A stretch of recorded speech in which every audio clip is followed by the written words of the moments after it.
Andhra Pradesh BJP అధ్యక్షులు PVN Madhav గత వారం చేసిన కామెంట్లు రాష్ట్ర వ్యాప్తంగా చర్చనీయాంశం అవుతున్నాయి. ఆంధ్రప్రదేశ్లో కూడా మతం మార్పిడి నిరోధక చట్టాలు అవసరమని ఆయన కామెంట్ చేశారు. బీజేపీ నేతలు కూడా ఈ కామెంట్ చేస్తున్న నేపథ్యంలో దీనిపైన మనతో మాట్లాడడానికి మైనారిటీ హక్కుల పరిరక్షణ సమితి అధ్యక్షులు ఫరూక్ షిబ్లీ ఉన్నారు. మాట్లాడదాం. ఇప్పటికే బీజేపీ పాలిత 10 రాష్ట్రాల్లో ఇప్పటికీ యాంటీ కన్వర్షన్ లా అనేది ఇంప్లిమెంట్ అవుతుంది. పక్కన ఉన్నటువంటి కర్ణాటక రాష్ట్రాల్లో కూడా ఇంప్లిమెంట్ అవుతున్నటువంటి పరిస్థితి. ఆంధ్రప్రదేశ్లో కూడా ఆ చట్టం అమలు అవ్వాల్సిన అవసరం ఉందని బీజేపీ నేతలు పదే పదే మాట్లాడుతున్నారు. దీని మీద మీ కామెంట్ ఏంటి? అందరికన్నా ముందు ఇక్కడ గమనించాల్సిన అవసరం ఏంటంటే, మన భారత రాజ్యాంగం చాలా స్పష్టంగా ఏంటంటే మత స్వేచ్ఛను ఇచ్చింది. ఆ మత స్వేచ్ఛ ఏమిటంటే మీరు ఒకసారి గమనిస్తే అది ఫోర్స్ఫుల్ కన్వర్షన్స్ ఏదైతే ఉంటాయో దానికి ఖచ్చితంగా వ్యతిరేకంగా ఉంటుంది. అందులో ఎటువంటి అనుమానం లేదు. అది ఎవరిని కూడాను మీరు ఫోర్స్ఫుల్గా చేయటానికి లేదు. కానీ మీ యొక్క మతాన్ని మీరు ఆచరిస్తూ మీరు దాన్ని ప్రాపగేట్ చేసేటటువంటి హక్కుని భారత రాజ్యాంగం కల్పిస్తుంది. కానీ ఇక్కడ ఉన్నటువంటి మిగిలిన రాష్ట్రాల యొక్క పరిస్థితి ఏమో దాని గురించి నేను కామెంట్ చేయదలుచుకోలేదు. ఎందుకంటే అక్కడ ఉన్నటువంటి పరిస్థితులు స్థితిగతులను బట్టి అది ఆధారపడి ఉంటుంది. కానీ మన ఆంధ్ర రాష్ట్రంలో చూసుకుంటే కనుక గత 5 సంవత్సరాలు ఒకసారి గమనిస్తే కనుక అనేకమైనటువంటి మత మార్పిడులు జరిగినాయి. పర్టికులర్గా ఏంటంటే క్రిస్టియానిటీలోకి అనేక మంది హిందూ సోదరులు కానివ్వండి, అదేవిధంగా ముస్లింలు సైతం కూడాను కన్వర్ట్ అయినటువంటి దాఖలాలు మేము చూసాము. కాబట్టి ఖచ్చితంగా ఎక్కడ కూడాను ఫోర్స్ఫుల్ లేకుండా ఎటువంటి ప్రలోభాలకు లోను చేయకుండా ఎవరైనా వారంతట వారు ఎస్ దిస్ ఈజ్ కరెక్ట్ అని చెప్పేసి భావించి వారంతట వాళ్ళు అధ్యయనం చేసి వాళ్ళు ఏమైనా మారుతుంటే కనుక అందులో తప్పులేదు. కానీ మీరు ఫోర్స్ఫుల్గా ఏదో ఒకటి ప్రలోభాలు పెట్టి లేకపోతే వారి యొక్క పేదరికాన్ని, ఒక కుటుంబం యొక్క పేదరికాన్ని ఆసరాగా చేసుకొని మీరు మత మార్పిళ్లకు గురి చేస్తాము అంటే కనుక ఇది ఏమాత్రం కూడాను సమంజసం కాదు. ఇందులో ఈ చట్టం ఒకవేళ తీసుకొస్తే కనుక ఈ చట్టంలో ఏంటంటే ఇటువంటి అంశాలు ఉంటే కనుక ఖచ్చితంగా దాన్ని పరిగణలోకి తీసుకోవాల్సిన అవసరం ఉంటుంది. నిజంగా అవసరం అండి. ఆంధ్రప్రదేశ్కి ఇప్పుడున్న పరిస్థితుల్లో ఆల్రెడీ కూటమి పార్టీ ఇక్కడ ఆంధ్రప్రదేశ్లో పరిపాలిస్తుంది. ఈ టైంలో ఇప్పుడు కొత్తగా బీజేపీ ఈ అవసరం ఉంది, ఆంధ్రప్రదేశ్లో కూడా మత మార్పిడి చట్టాన్ని తీసుకురావాల్సిన అవసరం ఉందని మాట్లాడడానికి కారణం ఏంటి? అంటే నేను ప్రతిదాన్ని కూడాను నేను మతపరమైనటువంటి అంశాలతో లేకపోతే రాజకీయపరమైనటువంటి అంశాలతో వాటిని జోడించి చూడలేము. కాకపోతే కొన్ని దురదృష్టకరమైనటువంటి సంఘటనలు మన ఆంధ్ర రాష్ట్రంలో జరుగున్నాయి. ఫర్ ఎగ్జాంపుల్ ఆంధ్ర రాష్ట్రం అంత వరకు కూడా అవసరం లేదు. మనం నివసిస్తున్నటువంటి ఎన్టీఆర్ జిల్లా ఏదైతే విజయవాడ చుట్టుపక్కల ప్రాంతాలు అటు గన్నవరం కానివ్వండి లేకపోతే ఇటు విసనపేట కానివ్వండి చూసుకుంటే కనుక అనేకమైనటువంటి ముస్లిం కుటుంబాలు ప్రలోభాలకు గురి చేసి వారిని మత మార్పిడికి గురి చేసినటువంటి అనేకమైనటువంటి అంశాలు గత ప్రభుత్వ హయాంలో మన దృష్టికి అనేకమైనటువంటి వచ్చినాయి. ఇది తప్పు అంటాను నేను. ఇది చేయటం అనేది కరెక్ట్ కాదు.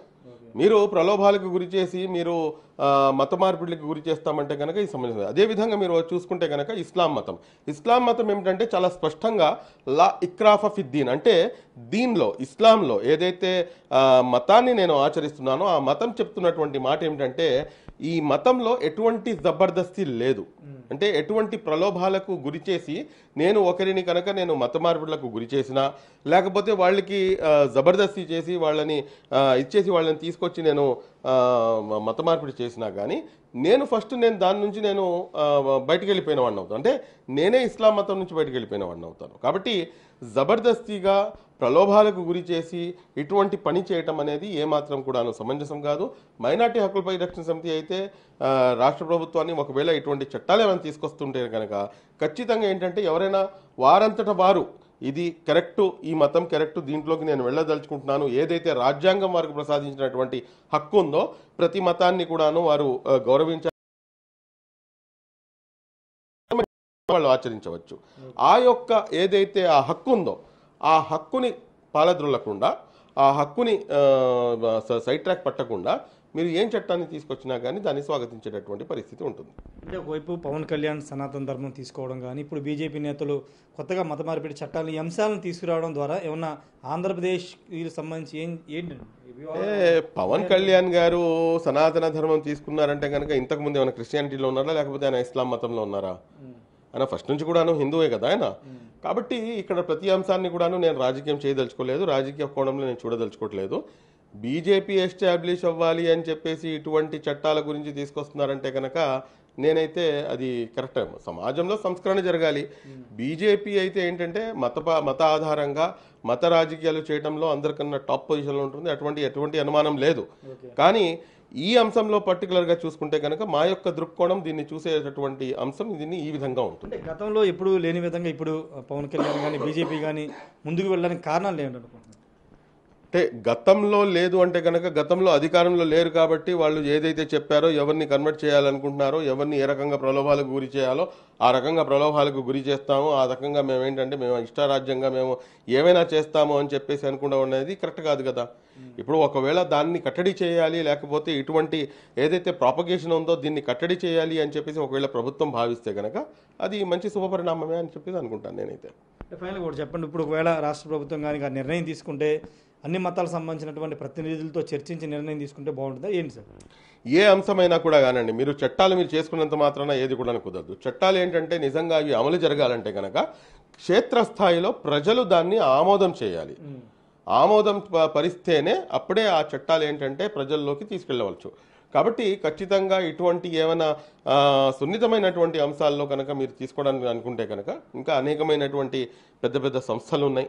అంటే ఎస్పెషల్లీ ముస్లిం సమాజానికి చెందినటువంటి జమియతే ఉలమా హింద్ కానివ్వండి, లేకపోతే జమాతే ఇస్లామీ కానివ్వండి, లేకపోతే అహ్లే సున్నతుల్ జమాత్ కానివ్వండి, అదేవిధంగా అహ్లే హదీస్ అని చెప్పేసి ఉంది.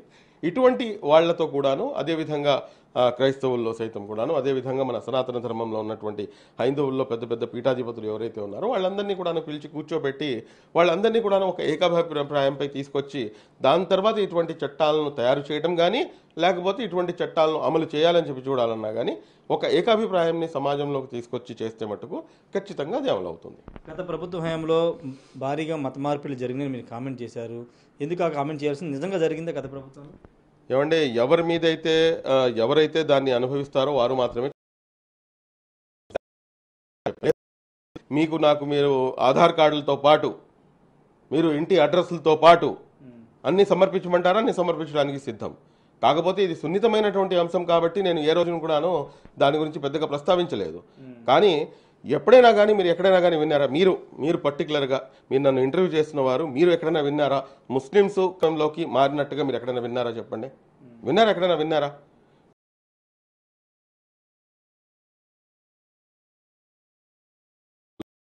మనం ఒక రకంగా ఏంటంటే రాజ్యాంగం కల్పిస్తున్నటువంటి ఆర్టికల్స్ చట్టాల హక్కులు ఏదైతే ఉన్నాయో వాటికి ఎక్కడ కూడాను డ్యామేజ్ జరగకుండా వీటిని పరిరక్షించాలి. లేకపోతే ఈ జబర్దస్తి మత మార్పులు ఏవైతే ఉన్నాయో బలవంతపు మత లేకపోతే ఏదైతే మత మార్పులు ఏదైతే చేస్తున్నారో వీటిని కట్టడి చేయడానికి ఎవరైనా కానీ ముందుకు అడుగు వేస్తుంటే కనుక ఎందుకు సపోర్ట్ చేయకూడదు అన్న ఒక ప్రశ్న ఇప్పుడు ముస్లిం సమాజం